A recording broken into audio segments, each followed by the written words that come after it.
이렇게 뜻깊은 자리에 불러주신 그렇게 관계자 여러분들께 정말 진심으로 감사드립니다. 제가 85쪽의 결론에서도 잠깐 언급을 했는데요.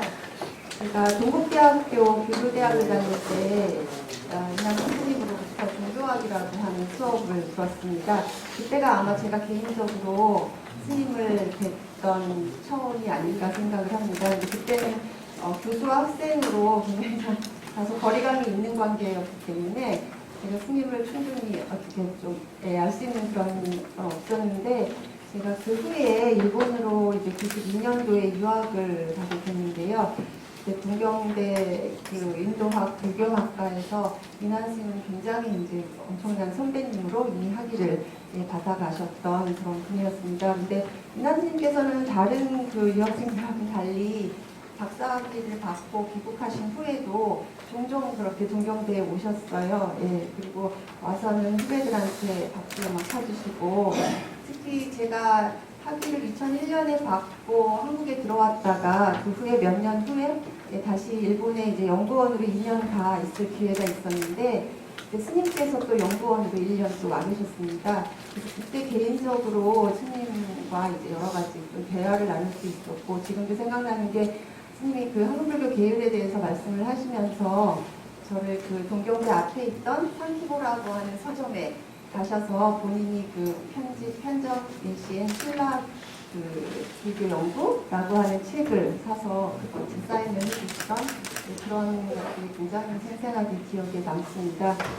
사실 저는 한국불교 계율이라고는 해도 인도불교 계율이 전공이라 한국불교에 대해서는 그렇게 잘 알지는 못합니다. 그럼에도 불구하고 제가 인원 스님과의 그런 어떤 개인적인 어떤 관계라든지, 그 다음에 또 계율이라고 하는 큰 범위로 갔을 때 같은 분야를 이제 연구한다는 점에서 사실 이 의뢰가 왔을 때 조금 제가 한국불교 계율 전공자가 아니라서 스님의 그런 업적을 제대로 파악을 할 수 있을까 좀 두려웠는데, 그럼에도 불구하고 꼭 하고 싶었습니다. 예, 그게 제가 어떤 이제 스님한테 입은 어떤 학은 이런 걸 되돌려 볼 수 있는 그런 좋은 기회가 될 것 같고 정말 너무 감사한 마음으로 시작했습니다. 근데 이제 한 가지 걱정은 역시 제가 이쪽 전공이 아니기 때문에 혹시라도 잘못 파악하는 부분이 있지 않을까 굉장히 우려가 됩니다. 그 부분 지적도 해주시고 널리 이해해 주시면 감사하겠습니다. 제가 오늘 이제 말씀드릴 부분은 지금 문집에 보면은 65쪽입니다. 그래서 스님의 계율학 연구와 사상이라고 하는 주제로 말씀을 드리는데요. 저는 스님께서 왜 그 많은 시대 중에 특히 신라불교에 그 초점을 두셨는지, 신라불교 안에서도 또 그 많은 주제가 있음에도 불구하고 왜 계율이라고 하는 주제를 선택하셨는지 그 점부터 조금 생각을 해봤습니다. 그래서 거기 서론을 65쪽에 이제 보시면은요, 스님께서 내신 이제 저서 중에 가장 대표적인 계율과 관련해서 내신 것이 이 신라불교 계율사상 연구라고 하는 책입니다. 이 책은 스님께서 그 일본 동경대학에서 박사 논문으로 제출을 하셨던 건데요. 75년 제출하시고 곧바로 이제 일본어 그대로 출판을 하신 책입니다. 스님의 가장 대표적인 저서인데, 이 저서의 이제 자서에서 다음과 같은 말씀을 하고 계십니다. 그 서면총기의 참머리에 말할 나위도 없이 참선문도에는 계율이 가장 중요하다. 먼저 허물을 여의고 잘못을 막지 못한다면 어떻게 성불을 작조할 수 있겠는가. 함으로써 불교에 있어서의 개정해 사막의 근본이 어디까지나 개에 있음을 분명하게 밝혀주고 있다. 그러므로 개학이 성행하면 불법도 진작되고 개학이 쇠퇴하면 불법도 부진한다 함은 불교의 변함없는 통교이다 라고 이제 가장 서두에서 본인의 이제 그 생각을 밝히시고 있습니다. 그래서 이것을 보면은 스님께서는 개야말로 사막의 근본으로서 불도 수행의 기반이 되므로 허물을 여의고 잘못을 막는 노력이 이루어질 때 수행도 불법도 진작된다고 여기고 있음을 알 수 있습니다. 그리고 또 하나는 이 글에 의해서 스님께서 뭐라고 하시냐면, 현재 한국 불교도들은 지계 수행 생활을 불도 실천의 핵심으로 보는 인식이 남아있다. 그래서 지금도 불교도들이 계를 받는 걸 굉장히 중요시한다. 근데 그 기풍이 사실은 신라불교에서 구축된 계율 사상의 여운이다. 이렇게 말씀을 하고 계십니다. 그래서 이것으로 봤을 때 부처님은 지계를 굉장히 한국 불교의 주요한 특징으로 보고 이 기반이 다져진 시대로서 신라 내지는 이제 신라불교에 주목하고 있다고 볼 수가 있습니다. 네, 그래서 아마도 인한 스님이 박사논문 주제로 신라불교의 계율을 선택하신 이유에는 이런 기본적인 생각이 있는 것이 아닌가라고 생각이 됩니다. 근데 이제 그 스님은 이게 이제 한 70년 동안 이제 출가하신 후에 불교 공부를 하고 계신데요. 특히 이제 계율학하고 선학 분야에서 굉장히 두드러진 업적을 남기고 계십니다. 잘 아시는 바와 같이. 근데 이제 계율학은 지금 말씀드린 것처럼 신라불교 계율에서 성과를 내시고 있는데 그것들은 이제 보면은 대부분 지금 말씀드렸던 조금 전에 이제 소개했던 신라불교 계율사상 연구라고 하는 그 박사논문하고요. 그 다음에 이 책을 20여 년이 지난 후에 한국어로 번역을 해서 한국불교 계율사상 연구 1이라고 해서 1997년에 출판을 하고 계십니다. 예. 그래서 스님은 사실 계율 관련해서 다른 많은 논문이나 글들도 있지만 기본적으로는 박사 논문을 일본어로 하셨던 신라불교 계율사상 연구랑 그다음에 20년 후에 번역해서 출판한 한국불교 계율사상 연구, 사실은 이 두 권에 거의 다 모든 그 계율학 성과는 담겨 있다고 보여집니다. 나머지는 이제 그것을 조금 더 일반인이 이해하기 쉽게 바꿔서 이제 설법을 하시거나 아니면 이제 논문을 쓰시는 그런 형태였다고 보여집니다.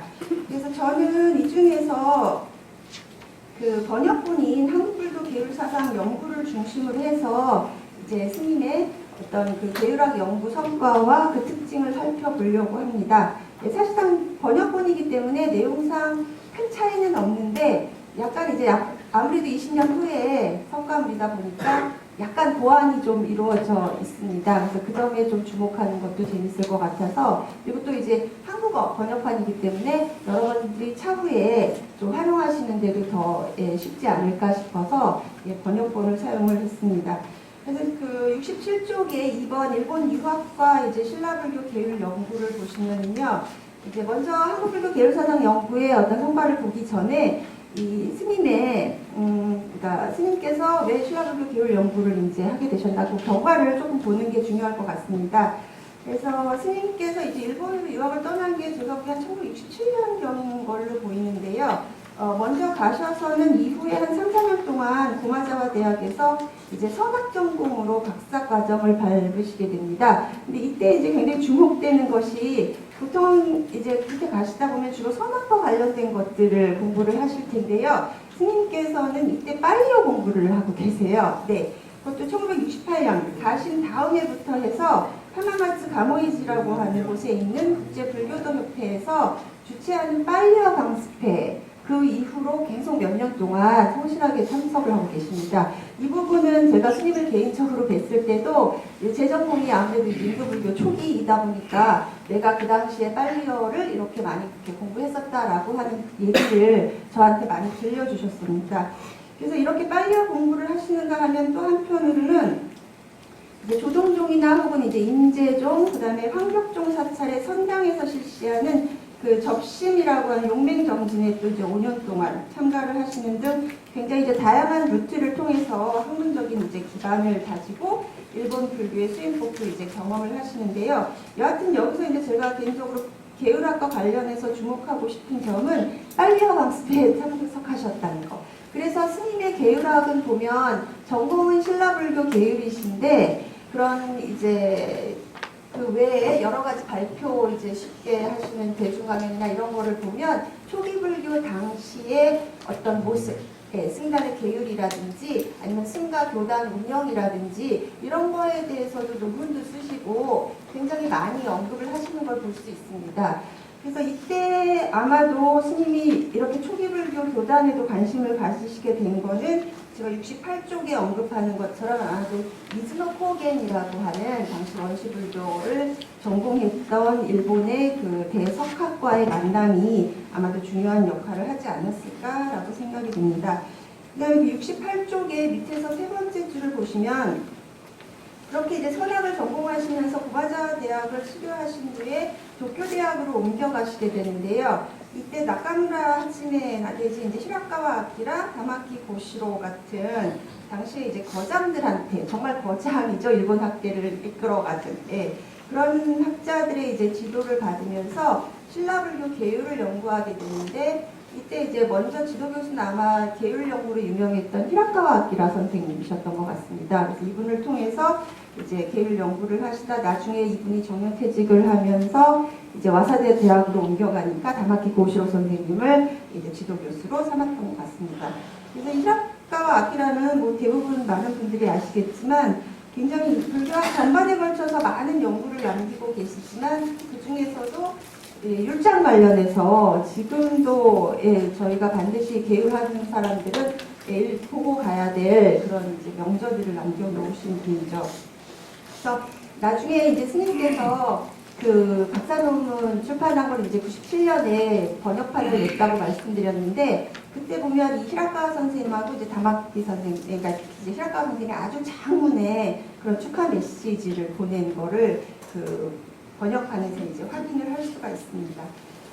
그러면 이제 지금 의문은 69쪽에 이제 하반인데요. 윤남신께서 언제부터 그러면 신라불교의 계율이라는 주제에 관심을 갖게 됐을까라고 하는 문제입니다. 정확한 것은 알 수가 없는데요. 아마 본격적인 관심은 일본에 오기 전후 혹은 온 후에 머지않은 시기였을 것으로 추정됩니다. 왜냐하면 스님께서 계율과 관련해서 일본 학계에 처음 발표한 논문은 신라에 있어서의 보살계관인데 이게 이제 1969년이거든요. 그러니까 일본에 사실은 유학을 오시고 나서 정말 얼마 지나지 않은 1, 2년이 경과하지 않은 그래서 고바자 대학에 있으면서 입학하자마자 사실 쓴 논문이라서 스님께서는 그런 선학 쪽에 관심을 갖고 계시면서 또 한편으로는 이미 당시부터 계율에 대해서도 굉장히 깊은 관심을 가지고 계셨구나 하는 걸 알 수가 있습니다. 근데 그것이 이제 유학 전인 1966년을 보면은 그 동국대에 제출한 석사 논문이 대승불설, 비불설에 관한 연구입니다. 그래서 아마도 유학을 떠나시기 직전까지는 계율 자체에 그렇게 본격적인 관심을 가지신 것 같지는 않은데 이제 유학을 가셔서 아마 이제 그 계율에 대해서 전반적으로 관심을 가지시는 것으로 보입니다. 근데 이난 스님의 그 회고록을 보면은 이제 유학 초기에 여러 유학생들이 모여서 대화를 나누다가 야 우리 공통적으로 다 한국 불교에 도움이 되는 한번 논문을 써보자라는 얘기가 나왔다고 합니다. 그래서 이제 그때 뭐 화엄을 선택하는 분도 있고 아니면 뭐 신라의 불교 문화 아니면 뭐 유식 이렇게 했는데 그때 당시에 스님께서 선택한 건 이제 신라 계율이었다라고 합니다. 근데 사실 이 스님이 일본에 유학한 시기를 이제 전후로 해서 보면은 이런 신라불교 혹은 뭐 광범위하게 어떤 한국불교의 계율을 주제로 한 학문적인 연구가 한국은 물론 일본에서도 없었습니다. 거의 없었습니다. 불교 사상사라든지 뭐 불교 교사 아니면 불교사 이런 논문은 있었는데 특히 계율이라고 해서 연구된 거는 없었습니다. 그럼에도 불구하고 완전히 진짜 새로운 분야를 개척하면서 스님께서 이제 신라불교 계율을 선택을 하셨는데요. 그 부분을 이제 제가 70페이지 마지막 부분에서 약간 언급을 했습니다. 추정이죠. 그러니까 이난 스님께 특히 이제 계율을 주제로 선택한 데에는 그만한 이유가 이제 있었을 텐데요. 그러니까 물론 이거는 이제 앞에서 말씀드린 것처럼 그런 미즈노 코오겐이라든지 뭐 히라카와 아키라 같은 그런 이제 훌륭한 스승과의 만남을 통해서 영향을 받았을 가능성도 있고 아니면 뭐 동료 유학생들과의 어떤 대화 이런 것이 영향을 미쳤을 때도 가능성이 있는데 제가 아까 이제 서두에서 말씀드린 것처럼 스님께서 승려로서 계율에 대해서 갖고 있던 생각이 근본적인 동기로 작용했을 가능성이 저는 더 크다고 생각이 됩니다. 근데 이제 이 점은 신라불교 계율사상 연구의 자서나 아니면 이제 또 서장이죠. 이 자서나 서장은 스님께서 이제 이걸 쓰시면서 자신의 생각을 가장 많이 남겨놓은 부분입니다. 근데 이제 그런 부분을 보면 스님은 이제 계를 불도 수행의 기반이라고 역시 인식을 하고 계시고요. 정도해도 지계 없이는 이루어질 수 없고 지계가 있을 때 비로소 수행도 불법도 진작한다고 생각을 하고 있습니다. 그리고 한국 불교가 이러한 지계 수행 생활을 이제 중시하는 전통을 유지했다는 점에서 굉장히 자부심을 느끼고 계십니다. 근데 이제 이 전통이 만들어진 시기를 이제 신라 시대로 보시는 것이고, 그래서 신라 불교의 특징을 어떻게 표현하시냐면 통불교적인 안목에서 복잡한 불교의 여러 사상을 종합적으로 이해하고 나아가 이를 기반으로 이론과 실천을 겸비했다는 점을 듭니다. 그래서 계율 역시 성문계나 혹은 도설계 조문의 양자 택일적인 입장이 아닌 양자를 동시에 중시하면서도 실천까지 고려한 방식으로 고민이 이루어져 온 특징이 있다. 이렇게 지적을 하시고요. 한국이 중국 대륙으로부터 받아들인 문화나 종교 등을 비판적인 사고 없이 수용한 것으로 흔히 오해하는 경향이 있지만 결코 그렇지 않으며 수용할 것은 수용하되 비판적으로 받아들여 뚜렷한 스스로의 견해를 확립해갔다. 그래서 이론과 실천에 중시하는 차원에서 지계 전통을 새롭게 확립한 대표적인 인물로 원효대연, 진표 등을 꼽고 있습니다. 그리고 이 사람들이 신라만이 아니라 중국이나 일본에까지도 굉장히 큰 영향을 줬다는 것에 대해서 이 스님은 굉장히 큰 자부심을 느끼고 계십니다. 그래서 아마도 스님의 이런 자서나 서장을 볼 때는 스님이 신라불교의 계율에 주목한 이제 보다 근본적인 동기는 역시 이런 점이 있다라고 하는 생각하는 게 맞지 않을까라고 생각이 됩니다. 그 다음에 이제 72쪽으로 넘어가시면요, 이제 한국불교 계율사상 연구 1의 구성과 내용입니다. 아까 말씀드린 것처럼 스님은 77년에 신라불교 계율사상 연구를 일본어로 출판하시고 그 후에 20년이 지나서 1997년에 한국불교 계율사상 연구 1이라는 책으로 이제 번역판을 내시게 됩니다. 근데 그 밑에 이제 표로 제가 양자를 이제 비교해 놓은 거를 보시면은 일단 좀 차이점이 느껴지실 겁니다. 예, 그래서 제목이 일단 다르죠. 예, 처음에 박사 논문을 내실 때는 신라불교 계율사상 연구라고 해서 내셨는데 그 다음에 번역판을 내실 때는 한국불교 계율사상 연구 1이라고 바꾸고 계십니다. 그 다음에 지금 챕터를 보면은 전에서는 이제 4장이었는데 뒷부분에서는 5장으로 바뀌고 있습니다. 근데 이 장수의 변화는 지금 보시는 것처럼 어디에서 가장 나타나는 그 차이냐 하면 원효의 계율 사상입니다. 예. 그러니까 그 전에 내실 때는 이 원효의 계율 사상을 그 2장, 그러니까 신라에 있어 계율 사상의 발전이라고 하는 이 부분에 이제 한 절로서 넣으셨던 것을 그 다음에 번역본을 내실 때는 지금 한 챕터로 해서 완전히 독립시키고 있습니다. 네, 이거를 보면은 일단 스님께서 이 당시, 그러니까 박사 논문을 작성하실 그 당시보다도 그 후에 20년 동안 연구를 하시면서 한국불교 계율에 있어서 원효의 계율이 어떤 차지하는 그런 어떤 역할이라고 할까요? 의미가 굉장히 크다라고 하는 것을 저는 느꼈기 때문에 이렇게 한 장으로 이제 독립시켰다라고 생각이 됩니다. 근데 이제 제목 같은 경우에 보시면 처음에는 이제 신라불교라고 해서 한정해서 표현하셨던 것에 대해서 이제 후반에 가면 한국불교라고 해서 그러니까 나름 확신이 드셨던 것 같아요. 이걸 신라불교의 특징이라고 해서 연구를 내셨는데 하다 보니까 이 신라불교 계율이 갖는 어떤 특징이 그 후에 한국불교에서 몇몇이 내려오면서 결국은 한국불교의 계율을 특징 짓는 것으로 자리 잡고 있다라고 하는, 그래서 한국불교를 계율을 이해할 때는 이걸 다 기반으로 해서 이해를 해야 된다라고 하는, 그리고 이제 여기에 이제 일이라고 하는 거를 다셨는데요. 이게 이제 출판을 한 게, 번역반을 낸 게 스님께서 동국대학교에 이제 그 선악과 교수로 계시다가 퇴임을 하시면서 기념으로 내신 것입니다. 당시에 이제 이 일을 내실 때는 아마 이제 퇴임 후에 후속 연구를 해서 그 후에 뭐 고려라든지 조선 내지는 근현대까지 해서 이 한국불교의 계율사상 연구를 2, 3 뭐 이렇게 해서 계속 내고 싶었던 그런 어떤 소망이 담겨 있는 것이 아닐까라고 이제 저는 개인적으로 봤습니다.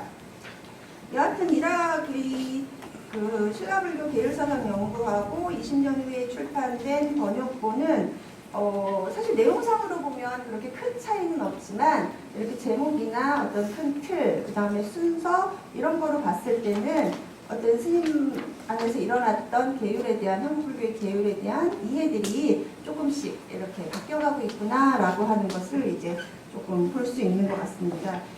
그래서 74쪽에 그 중간 부분 보시면은요, 간단하게 이제 그 제1장하고 그다음에 그러니까 제4장이죠. 거기에서 나오는 이제 중요한 내용들을 조금 이제 설명을 해놨습니다. 그래서 대표적인 것만 간단히 설명을 드리고 넘어가면요. 그 첫 번째 이제 제1장에서는 고구려 백제의 계율사상 연구라고 하는 같은데요. 예. 고구려와 백제의 불교 전래 과정이나 수용 발전 그리고 계율적인 특징 같은 것을 다루고 있습니다. 스님의 궁극적인 관심은 신라 불교에 있었지만 당시 이제 신라는 역시 고구려나 백제의 영향을 받았을 수밖에 없기 때문에 이 두 나라를 검토하는 것이 굉장히 스님한테는 중요한 과제였던 것 같습니다. 스님은 이제 이거를 보면은 그 불교 전래 이전에 존재했던 어떤 고구려의 고유 신앙이나 윤리 사상까지도 전부 다 살펴보면서 연구를 시작하고 있습니다. 그래서 불교와 같은 어떤 다분히 철학적인 그런 고도의 종교 사상을 무난히 수용해서 소화해낼 수 있는 사상적인 기반을 이미 고구려가 갖추고 있었다라고 이제 하면서 여러 가지 검토를 하고 계시는데 여기 75쪽에 보면 이제 스님 스스로가 이제 그 두 번째 줄을 보시면요 이런 말씀을 하세요. 간접적으로라도 관련이 될 만한 자료를 마치 금싸라기를 주워 모으는 듯한 심정으로 찾아냈다. 예, 그래서 또는 그런 고구려의 불교를 전하고 그 불교 사상의 유행에 영향을 끼쳐왔던 중국 불교의 사상이나 계율의 동향을 의지하면서 이제 간신히 정말 겨우 그 면모를 살펴봤다라고 말씀을 하시는 것처럼 그 고구려 불교와 관련해서 특히 계율적인 문제는 정말 다들 아시는 것처럼 자료가 없습니다. 근데 이제 그런 것들을 자료를 하나하나 모아서 이제 다루고 계시고요. 그에 비해서 이제 백제 같은 경우에는 이제 율전과 개경을 도입해서 번역하는 그런 문제들. 근데 이때도 보면 일본에 남아있는 자료까지 전부 다 검토를 하고 계십니다. 그래서 사실은 저도 이제 최근 들어서 한국불교 계율을 좀 이래저래 할 기회가 많아지고 있는데 그때 신라불교 관련해서 연구를 하다 보면 진짜 그 어떤 주제도 스님의 그 논문을 비껴갈 수 없는 상황인 것 같아요. 정말 그 어느 문제 하나도 그만큼 총망라해서 전부 다 자료를 다루고 계신데 진짜 놀랍습니다. 어떻게 당시에 이 많은 자료를 모아서 이걸 이렇게 꼼꼼히 읽으면서 분석을 하셨을까라고 하는 거에 정말 놀라게 됩니다. 그 다음에 2장에서는 신라불교의 계율사상 연구입니다. 그래서 세 가지 측면에서 말씀을 하시는데요. 첫 번째는 이제 신라의 불교 수용과 계율, 그리고 신라의 최초기 불교 사상에 대해서 이제 다루고 계십니다. 네, 그래서 신라의 불교가 이제 수용된 과정이나 뭐 그에 동반해서 나타난 계율적인 특징 이런 거로 이제 금살생령이라고 하는 이 부분에 이제 초점을 맞춰서 이제 소개를 하고 계십니다. 그 다음에 이제 76쪽으로 넘어가시면 두 번째는 그 신라의 불교 전파와 관련된 전승을 검토를 하고 그 다음에 이제 승관대의 창설 문제 이런 거 하시고요. 네, 세 번째는 해명과 뭐 팔관제의 원관과 세소고개, 그다음에 자장의 입정국업, 대단 창설 뭐 이런 등등 신라불교 계율과 관련된 대표적인 이제 전승들을 전부 검토하고 계십니다. 그 다음에 사실 이 책은 그냥 정말 두께도 엄청나고요. 안에서 다루고 있는 자료나 내용도 정말 엄청나기 때문에 제가 여기서 이제 어떤 대충 이제 요약을 해서 좀 언급을 해놓긴 했지만 여러분들이 한번 꼭 읽어보시면 좋을 것 같습니다. 네. 그 다음에 이제 그 77쪽에 가시면 이제 아까 말씀드린 것처럼 그러니까 고구려 백제, 그 다음에 신라가 얘기가 끝나고 나면 나머지 세 장에서는 이제 진표, 대현, 원효라고 하는 신라를 대표하는 세 분의 스님들의 그 연구를 진행을 하고 계십니다. 그래서 진표율사 같은 경우는 이제 점찰, 선악, 업고경에 근거한 그런 스님의 참회법을 중심으로 해서 신라불교 계율의 특징을 밝혀내고 계시고요. 네, 그 후에 이제 미친 여러 가지 영향. 네. 그 다음에 78쪽으로 넘어가시면 4장, 그 대연법사 연구에서는 또 이제 화원과 유가를 받고 또 병률론을 망라한 그런 저수를 행한 어떤 대연의 여러 가지 저작을 이제 상세히 조사를 하고 계시는데요.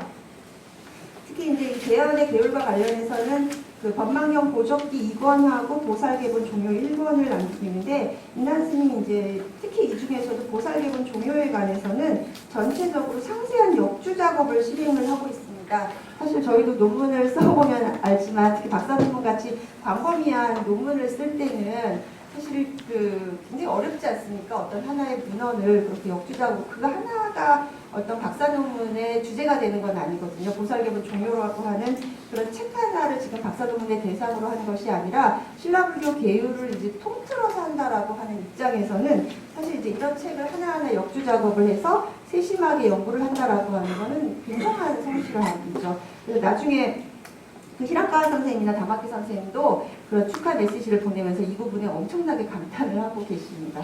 어떻게 이렇게 성실하게 연구를 할 수 있는가라고 하는. 그 다음에 이제 원효의 계율 사상에 있어서는 그 이제 원효의 스님이 보살계라든지 그런 이제 보살계 본치본역에 나타나는 이제 이런 것들, 발심수행장에 나타나는 스님의 그런 어떤 계율의 특징 이런 거. 그래서 마지막으로 이제 신라불교 연표를 제시하면서 책을 마무리를 짓고 있는데 이것도 이제 다른 연표들하고는 달리 계율에 관한 정보가 보강되었다는 점에서는 굉장히 이제 주목할 만한 부분입니다. 그래서 마지막으로 이제 80쪽에 넘어가시면요, 스님의 이제 이런 여러 가지 학문적인 성과들이 있는데 그 특징을 제가 이제 일일이 뭐 하나하나의 사항들을 여러분들한테 다 설명드릴 거는 아닌 것 같고 이제 어떤 특징이 있는가라고 하는 부분만 좀 이 부분에서 소개를 했습니다. 그래서 그 80쪽에 이제 4장을 보시면요. 1분이요? 아, 네네. 그 앞부분만 알겠는데. 인한 스님이 이제 박사 논문을 출판을 하면서 자서에서 이제 말씀하시는 것처럼 한국 불교의 계율에 대한 연구가 이제 굉장히 소홀한 게 현실이었습니다. 그래서 사실 당시에 거의 아까 말씀드린 것처럼 정규적인 연구 논문이 없었는데요. 이 사실, 그러니까 이런 상황에서 스님이 신라불교 계율 사상을 하셨다는 그 자체가 사실은 엄청난 업적입니다. 미지의 세계를 이제 개척을 하셨는데요. 그것과 관련해서 주목을 할 게 이게 이제 검토 자료가 엄청나게 방대하고 분석이 치밀하다라고 하는 거예요. 그래서 어떻게 당시에 이런 많은 자료들을 검토할 수 있었을까? 근데 이제 이게 이제 특징인데요. 계율하고 직접적으로 관련이 있는 사료만을 검토하는 게 아니라 신라불교 전체를 들여다볼 수 있는 자료를 검토하고 계세요. 예. 그러니까 저희가 사실 계율하면 아무래도 계율과 관련된 것만 갖고 와서 하기 마련인데 스님은 정말 신라불교 전체를 볼 수 있는 다양한 자료를 하시면서 그 안에서 계율이라고 하는 것이 어떤 의미가 있는가라고 하는 것을 찾아내고 계십니다. 예. 그래서 어떤 한 가지 현상을 보더라도 그 현상이 계율적으로 이런 의미가 있다라고 하는 선에서 멈추는 게 아니라 신라불교 전체의 사상이라든지 문화라든지 아니면 그 이전의 어떤 사상, 어떤 그런 백성 대중들의 어떤 가지고 있던 고유 신앙이라든지 이런 것과도 전부 관련을 시켜서 그 계율이 그 신라라고 하는 땅 안에 들어와서 어떤 의미를 갖게 되는지 어떤 변형을 겪게 되는지까지 밝혀내고 계세요. 네, 저는 그 부분이 스님이 계율학 자체를 한 것만 해도 너무너무 훌륭하시지만 그런 시각에서 계율학을 하셨다는 거에 대해서 그 방법론은 지금의 저희들 후학들도 굉장히 본받아야 될 그런 부분이라고 생각합니다. 그래서 아까 말씀드린 것처럼 사실 저희 신라불교 계율하다 보면 스님의 연구 업적을 거의 벗어날 수가 없어요. 근데 하다 보면은 물론 새로운 것을 발견해내기도 하고 스님의 오류를 찾아내기도 하지만 그거는 뭐 당연히 그 후대에 저희들이 해야 될 역할이고 스님은 정말 당시로서 정말 놀라운 저희한테는 엄청난 그런 신라불교 계율학 연구에 기반을 제공하셨다고 생각이 됩니다. 네, 감사합니다. 예, 수고하셨습니다.